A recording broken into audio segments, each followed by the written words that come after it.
পকোড়া বানালাম। পেস্ট করে দিয়েছি, ডিম দিয়েছি, লঙ্কার গুঁড়ো, লবণ, একটু হলুদ দেবো,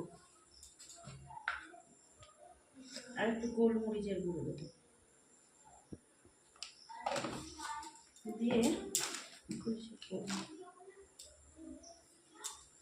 ভালো করে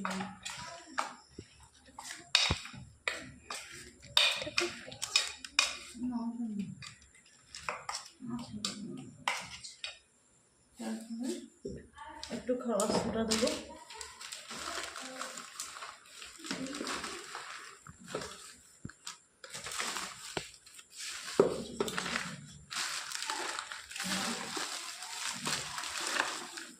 সোডা দিয়ে তারপরে একটু গোলমরিচের গুঁড়ো দিতে হবে, তারপরে এখানে কর্নফ্লাওয়ার,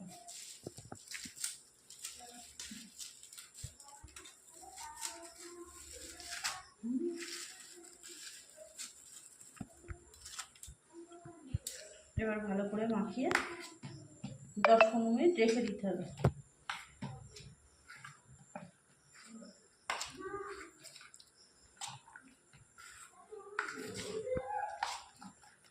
মেনু হচ্ছে পকোড়া। এবার কড়াইতে তেল দিয়ে, বেশি করে তেল দিয়ে, তেলটা গরম হোক,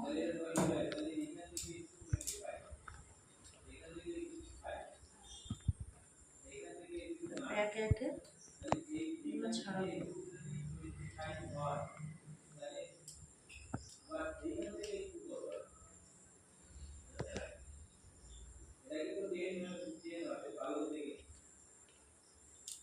তেলটা গরম হয়ে গেছে,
এবার গরম গরম পকোড়াগুলো ভেজে নিই।